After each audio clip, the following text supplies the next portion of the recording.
Assalamualaikum warahmatullahi wabarakatuh. Alhamdulillah wassalatu wassalamu ala Rasulillah.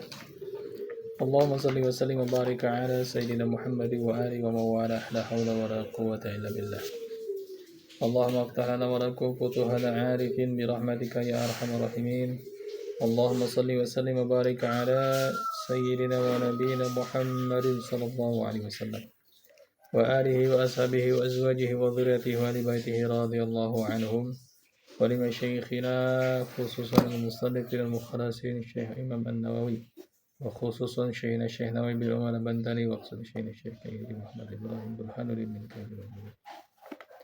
غفر اللهم ذنوبهم ونفعنا بهم وبعلومهم آمين شهر الفاتحة أعوذ بالله من الشيطان الرجيم بسم الله الرحمن الرحيم الحمد لله رب العالمين الرحمن الرحيم مالك يوم الدين إياك نعبد وإياك نستعين اهدنا الصراط المستقيم صراط الذين أنعمت عليهم غير المغضوب عليهم ولا الضالين اللهم نور قلوبنا بنور هدايتك كما نورت الأرض بنور شمسك أبدا أبدا يا ذا الجلال والإكرام برحمتك يا أرحم الراحمين اللهم اغننا بالعلم وزينا بالحلم وأكرمنا بالتقوى وجملنا بالعافية اللهم إنا نسألك علما نافعا ورزقا واسعا وشفاء من كل داء ربي اشرح لي صدري ويسر لي أمري واحلل عقدة من لساني يفقهوا قولي فاتقوا عني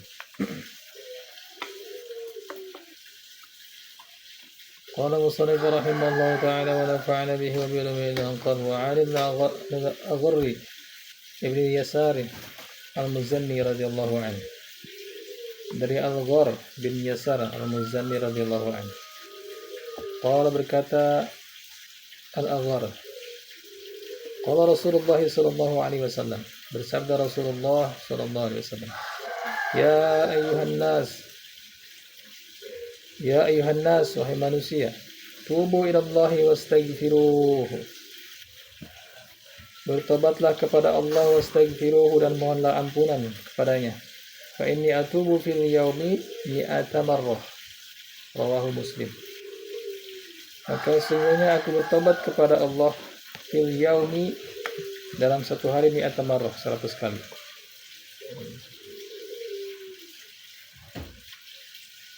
Wa an Abi Hamzah Anas bin Malik Al-Ansari khadimi Rasulullah sallallahu alaihi wasallam. Dari Abi Hamzah Anas bin Malik Al-Ansari, orang Ansor, Anas bin Malik, Abi Hamzah gelarnya ya, Abi Hamzah Anas bin Malik Al-Ansari, Ansor khadimi Rasulullah sallallahu alaihi wasallam. Khadim Rasulullah sallallahu alaihi wasallam. Khadim itu yang suka membantu. Jadi khadim Rasulullah siapa? Anas bin Malik. Dia dihadiahkan oleh ibunya pada waktu kecil. Jadi masih kecil, ibunya datang menghadap Rasulullah, membawa seorang anak kecil laki-laki. Ya Rasulullah, aku lihat sahabat-sahabat yang lain, sahabat-sahabat engkau mensedekahkan banyak hartanya. Aku hanya punya ini, anak yang paling kucintai. Siapa namanya? Anas. Bapaknya namanya Malik. Diberikanlah. Jadi diberikan, disedekahkan kepada Rasulullah bukan sebagai hamba sahaya, tapi benar-benar dididik sama Nabi dari kecil sampai dewasa, sampai menikah, dan dia yang didoakan oleh Nabi panjang umurnya dan banyak hartanya. Jadi para sahabat yang paling terakhir kali meninggal di antara 124.000 sahabat itu, di antaranya siapa? Anas bin Malik. Umurnya panjang sampai 100. Meninggalnya agak panjang umurnya. Juga kaya raya. Banyak riwayat hadis yang diriwayatkan oleh beliau radhiyallahu anhu. Jadi karena sehari-hari dengan Nabi. Karena anak kecil di Nabi melihat bagaimana cara Nabi makan, cara Nabi berjalan, cara Nabi menerima tamu, terus memperlakukan keluarganya. Bahkan dia bersaksi bahwa Nabi tidak pernah seperjalanan dengan tinggal bersama Nabi, tidak pernah Nabi menyuruh. Padahal dia khadim, tidak pernah menyuruh, tidak pernah membentak Nabi. Apa kata Anas? Qala berkata Anas bin Malik, qala Rasulullah sallallahu alaihi wasallam, bersabda Rasulullah sallallahu alaihi wasallam, Allah afrahu bitaubati 'abdihi min ahadikum saqata ala ba'irihi wa qad adallahu fi ardin falah. Apa katanya? Allahu afrahu bitaubati 'abdihi. Allah lebih gembira menerima taubat hambanya min ahadikum saqata ala ba'irihi, daripada daripada gembiranya seorang di antara kalian yang ketika menemukan kembali unta yang hilang. Ahadikum saqata ala ba'irihi wa qad adallahu fi ardin falah. Melebihi gembiranya di antara kalian ketika menemukan kembali untanya yang hilang di padang yang luas. Begini. Coba bayangkan. Ada orang berkendara dengan unta. Kalau jalan kaki kan jauh. Jalan ke berang pasir, udah panas, gersang. Pasir itu panas. Di Mekah itu pasirnya itu dipegang tuh panas. Jadi kalau berjalan tuh udah panas di atas, panas di bawah. Ini ada pakai unta, makanya pakai unta, jalan kemana-mana. Nah, tiba-tiba dia turun, ditambatkanlah si untanya itu di tengah jalan. Entah perlu ada hajat mungkin, atau buang air atau apa, atau istirahat. Nah, pas ketika dilihatnya kembali, untanya hilang tengah-tengah padang pasir. Coba ingin. Wah, dicari-cari ke sana sini, wah udah putus harapan lah. Wah udah di tengah-tengah padang pasir gini mah jalan nih. Udah cari perkampungan, jalannya panas, capek, Allah, begitu, wah gak kuat, panasnya minta ampun. Apa dalam bis itu? Padahal dalam bis waktu itu panasnya kelihatan, orang-orang nggak ada yang berani keluar. Panas matahari di sini di Bandung dengan di sana, beda jauh. Ini dikiaskan begini, dikisahkan. Ada seorang berjalan jauh di tengah-tengah padang pasir. Kemudian turun dari untanya diikatkan di antara buang hajat entah apa. Pas dilihatnya kembali mau naik, untanya hilang. Wah, coba culang cilung kemana tuh? Cari-cari, udah putus asa, udah nangis segala macam, udah lelah. Ketemu lagi untanya.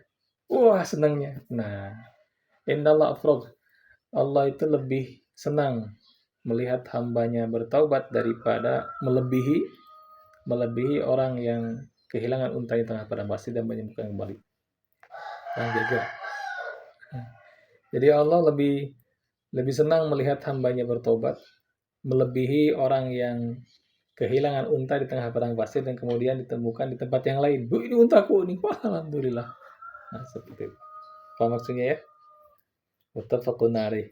Ini hadis banyak yang meriwayatkan ahli-ahli hadis sebagai sahih.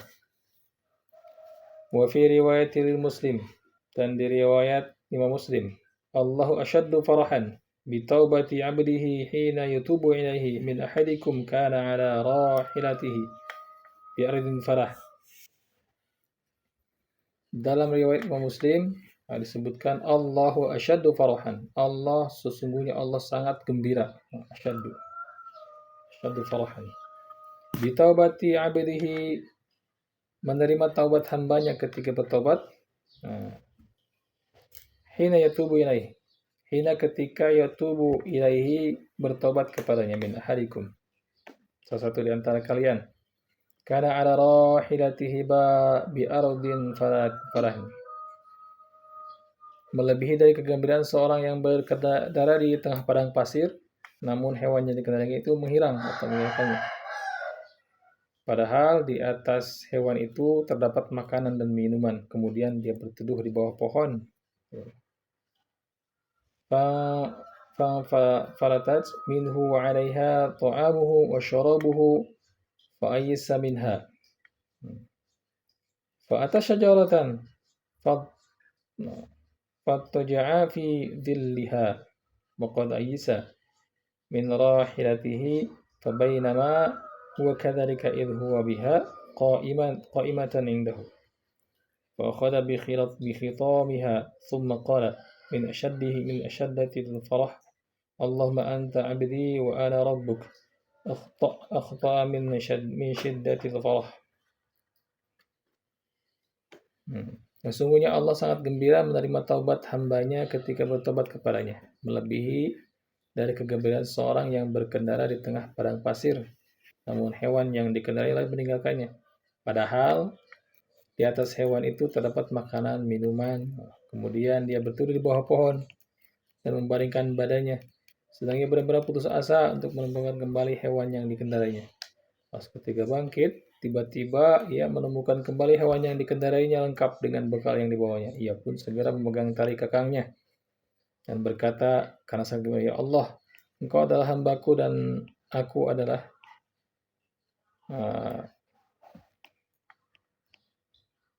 Tuhanmu." Ia salah berkata seperti itu karena terlalu gembira. Itu dia. Karena terlalu gembira salah ucap. Jadi ada orang, ini riwayat Muslim ya. Tadi muttafaqun alaih, Bukhari Muslim. Yang di Muslim ini riwayat Muslim gini. Ada seorang bawa bekal di unta atas unta. Bekalnya banyak, ada makanan, ada minuman, padang pasir. Kemudian dia turun, meninggalkan unta itu. Untanya lari. Tadi mah hilang kan, ini mau lari. Wah, dikejar-kejar teh, wah udah putus asa. Dah ini mah matilah tengah-tengah padang pasir gini mah. Kemudian saking capeknya cari pohon, berteduh di bawah pohon, lalu tidur berbaring. Pas tiba-tiba datang lagi untanya itu. Wah, saking senangnya, dia salah ucap. Allahumma anta abdi wa ana rabbuk akhta min shiddatil farah. Allahumma anta abdi. Ya Allah, engkau hambaku.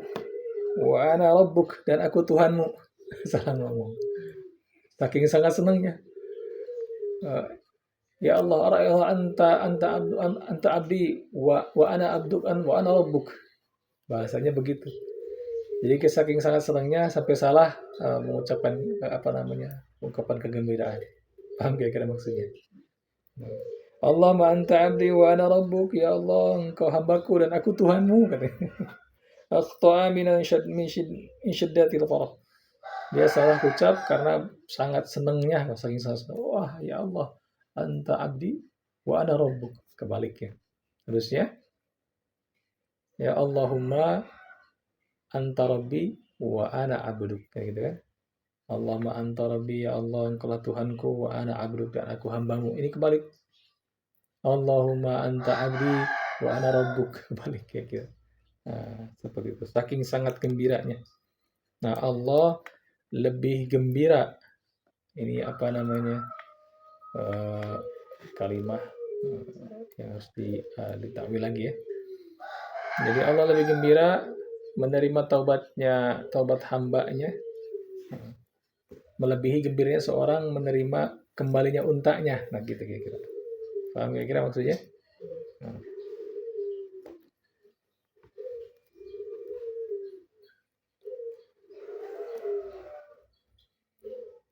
Wa an Abi Musa Abdullah bin Qais al-Ash'ari, dari Abi Musa Abdullah bin Qais al-Ash'ari radhiyallahu anhu, semoga Allah meridhai Abi Musa.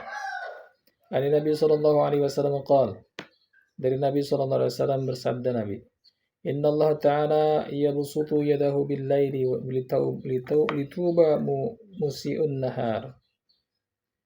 Sesungguhnya Allah memberikan kesempatan, membentangkan tangan. Ini kalimah mutasyabih sebetulnya ya. Jadi tidak bisa diartikan Allah mempunyai tangan, walaupun ada kata yadun di sini. Innallaha ta'ala yabsutu yadahu bil-laili. Yabsutu yadahu, maksudnya yabsutu yadahu itu membentangkan tangan. Berarti Allah punya tangan. Apalagi orang yang menafsirkan Allah itu punya tangan kanan semua tangannya. Jelek sekali Allah. Nah, ya. Itu kalimat mutasyabih, harus ditakwil. Maksudnya tangan itu memberikan biadihil khair, berarti di dalam kuasanya, bukan di dalam tangannya. Di atas tangannya, bukan. Biadihil khair, di atas kuasanya. Kalau ini yabsutu yadahu memberi kesempatan maksudnya. Membentangkan tangan dari akan masuk gitu. Memberikan kesempatan billaili pada waktu malam liyatuba musiun nahar untuk bertobat orang-orang yang berbuat dosa pada siang hari.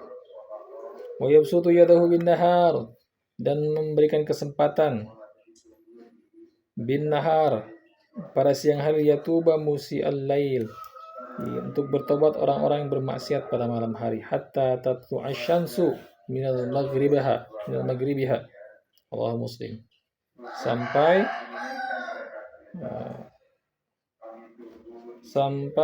matahari terbit dari barat sampai hari kiamat. Kalau udah kiamat dah habis. Di riwayat lain ada Allah masih menerima taubat selagi napas atau nyawa masih di dalam badan. Tapi kalau sudah di kerongkongan di sini maka tidak lagi taubat. Karena ruh itu bertahap tidak langsung keluar ya. Nabi Idris alaihissalam berdoa kepada Allah karena berteman dengan malaikat matahari, malaikat penjaga matahari. Ngobrol-ngobrol dengan malaikat penjaga matahari. Di riwayat yang lain menyebutkan, dia berkata, malaikat, gimana sih rasanya mati itu? Oh, kamu mau nyoba? Wahai Nabi Allah, kamu mau nyoba? Aku dekat dengan malaikat maut. Kalau mau memohon kepada Allah. Maka Nabi Idris memohon kepada Allah bagaimana rasanya maut. Dikabulkanlah dan joinlah malaikat matahari dengan malaikat maut. Dicabut, cobain. Cabut nyawa satu-satu, merintih, kesakitan, menangis, keluar air mata. Sampai benar-benar keluar ruhnya itu. Kemudian balikin lagi. Dan ditanya sama malaikat penjaga matahari, bagaimana rasanya? Beneran. Itu seperti dicacah. Seperti dikuliti, maka dicacah gitu. Lebih sakit daripada itu. Kalau dikuliti mungkin masih hidup orangnya, atau dicacah seperti daging itu, mungkin masih hidup. Ini akan mati. Berpisahnya ruh dari badan gitu. Satu ruas, terus nanti ke atas sampai di sini. Nah gitu. Satu ruas. Salamun ila yaumil qiyamah. Assalamualaikum ila yaumil qiyamah. Berpisahlah. Orang berpisah kan sedih. Si ruhnya berpisah dari badan tempat dia tinggalnya. Yang di tangan berpamitan pada daging-daging dan tulang dan kulit dan urat yang ada di sana dan darah. Terus berpisah sampai nanti ke atas ke sini. Nah, terakhir di sini. Ketika di kerongkongan Allah berikan ujian di sana. Ditampakkanlah tempat tinggal kita nanti. Kalau kita misalkan di neraka, na'udzubillah, lihat orang kayak kecemasan, kayak ketakutan. Kalau kita misalkan ahli surga, tempat di surga dilihatkan tempat surga. Perhiasan-perhiasan surga, gedung-gedung surga, bangunan-bangunan surga, tanaman-tanaman surga, bidadari dan gilman dan wildan tuh. Apa laki-laki yang ganteng-ganteng di sana, perempuannya cantik-cantik, lawan-lawan jenis di sana, siap melayani. Apapun ada di sana. Nah, ketika dilambaikanlah bidadari, ada bidadari namanya namanya itu Aina. Nah, bidadari. Ada nama suaminya di sini. Abdul Hadi bin Kurdi. Lagi digumpai tangan. Kakang Mas gitu. Nah, lagi senyum, coba dicabut nyawa. Maka orang yang ahli husnul khotimah itu meninggalnya, kata sebagian ulama, itu seperti mencabut rambut dari buih sabun. Ada sabun ada rambut di buih sabun, cabut. Nah, seperti itu. Saking sangat lembutnya dicabutnya. Lembut sekali. Nggak kerasa apa-apa. Karena apa? Ya, bisa dibayangkan orang yang lagi nonton bola, nonton bolanya. Lagi seru-serunya bola di kotak penalti, lagi seru-serunya gini. Itu nyamuk gak kerasa itu. Ada yang megang, Pak. Dia saking seru-serunya itu. Makanya dicabut nyawa ketika itu nggak kerasa. Dilihat lagi bidadari lagi lambai tangan. Lu, ini tempatmu, ini kamarmu, ini penghiasanmu, ini kendaraanmu. Di sana cabut nyawa. Coba. Maka orang berlomba-lomba udah tahu nih. Orang mujahid itu tidak dikatakan mati, tapi dia tinggal di suatu tempat, bal ahya, tapi mereka hidup. Jadi daripada di sini, kata orang-orang Palestina tuh, mending saya di sana. Udah mati aja lah. Sini tuh, repot, pengen makan, susahnya minta ampun. Susah gimana tuh? Harus nanam padi dulu. Jadi padi, harus dijadikan beras dulu. Jadi beras langsung dimakan? Enggak. Harus dimasak dulu. Udah masak, langsung dimakan? Enggak, kan masih panas. Didinginin dulu di kipas-kipas sama teteh. Udah, apa namanya? Di kipas-kipas langsung makan? Enggak, harus ditemenin. Nggak mau, saya mau pengen ditemenin, kata nasi. Sama apa tuh? Ya sama sambalnya, sama lauknya, sama apa. Udah gitu nggak bisa lebih-lebih, nggak bisa kurang-kurang. Di surga nggak begitu. Apa yang kita inginkan, datang. Nah, maka orang-orang yang mau menghabiskan kenikmatannya di dunia ini, siapa yang kenyang di dunia ini, maka dia akan lapar di akhirat nanti.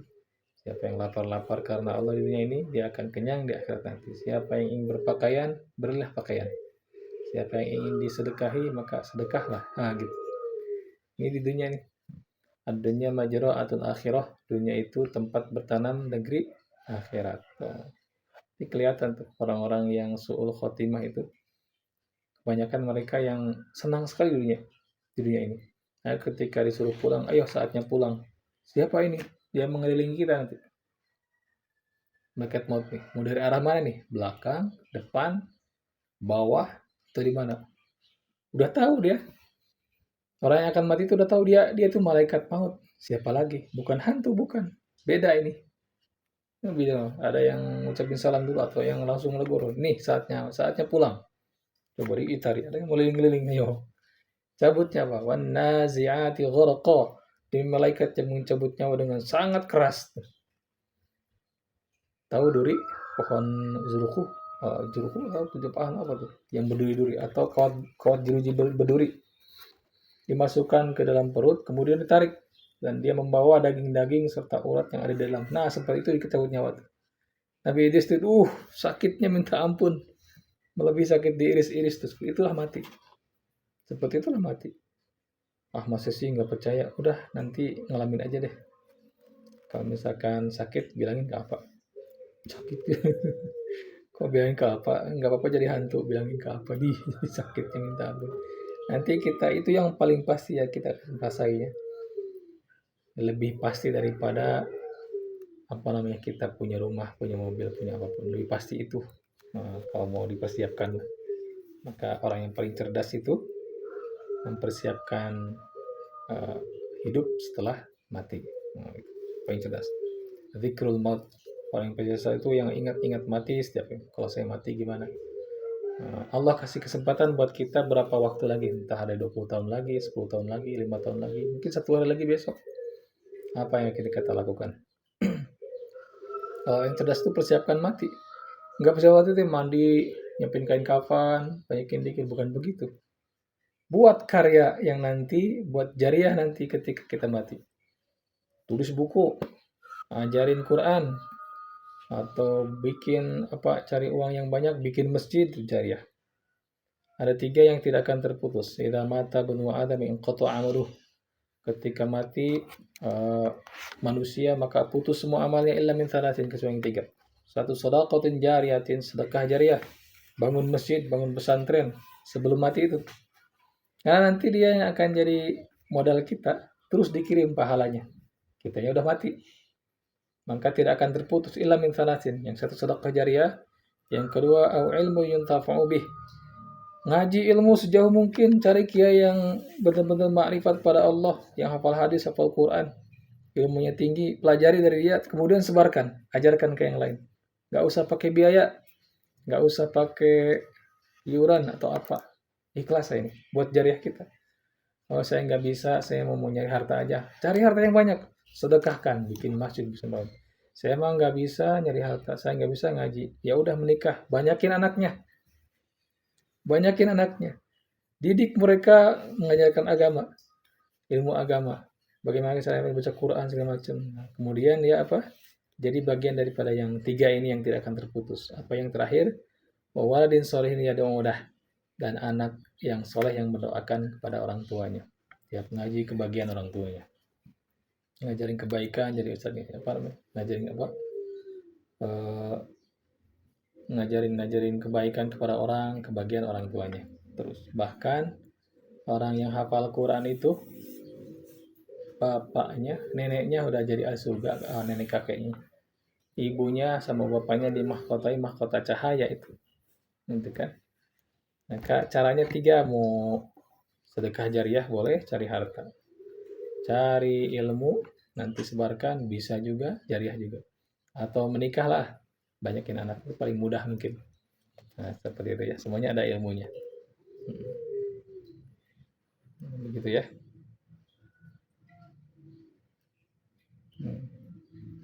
Jadi Allah memberikan kesempatan kepada orang-orang yang bermaksiat di malam hari untuk bertobat di malam hari. Allah juga membentangkan tangannya atau memberikan kesempatan kepada orang-orang yang bermaksiat malam hari untuk bertobat di siang hari. Sampai matahari terbit dari barat, sampai kiamat, atau sampai nyawa di kerongkongan. Tidak ada tobat lagi di sana. Diuji ya. Maka biasakan melafalkan la ilaha illallah, la ilaha illallah. Nanti dia terbiasa di lidah. Ketika setan menggoda kita di pas ruh di kerongkongan ini, ayo jangan ucapkan la ilaha ini. Kamu haus kan? Jadi datang rasa haus yang tidak ada duanya, datang rasa lapar yang tidak ada duanya, datang rasa panas di dalam tubuh yang tidak ada duanya pas di kerongkongan itu.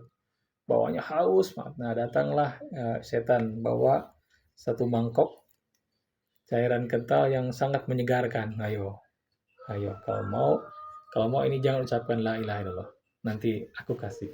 Coba. Susah tuh. Ketika kita biasa mengucapkan lafaz la ilaha illallah, lafaz itu pasti ucap la ilaha illallah dalam hati langsung. Tidak tahu selain Allah. Nah, itu pengalaman akhir kalam min qauli la ilaha illallah dakhala jannah. Siapa yang terakhir ucapannya dengan lafaz la ilaha illallah dakhala jannah, masuk surga dia, ahli surga. Itu ya, persiapkan. Itu yang paling pasti. Nah, sebelum kita mati buat karya. Paham kira-kira maksudnya? Ya, besok nanti tahun 2025 akhir nanti ada kiamat. Udahlah, nggak usah kerja, nggak usah belajar. Nah, itu dia. Jangan begitu, maju terus. Bahkan kata Nabi, kalaulah besok pun kiamat dan masih sempat hari ini menanam biji kurma, tanam itu. Terus coba maknanya gimana? Berkarya lah. Tanam biji kurma. Buat siapa kan besoknya kiamat? Nggak apa-apa tanam. Nah itu. Jangan putus asa. Sikapi dengan positif ya. Wallahu a'lam bis-shawab. Allahumma inni na'udzubika min ilmi la yanfa' wa na'udzubika min qalbi la yakhsha. Subhanakallahumma bihamdika asyhadu an la ilaha illa anta astaghfiruka wa atubu ilaik. Assalamualaikum warahmatullahi wabarakatuh.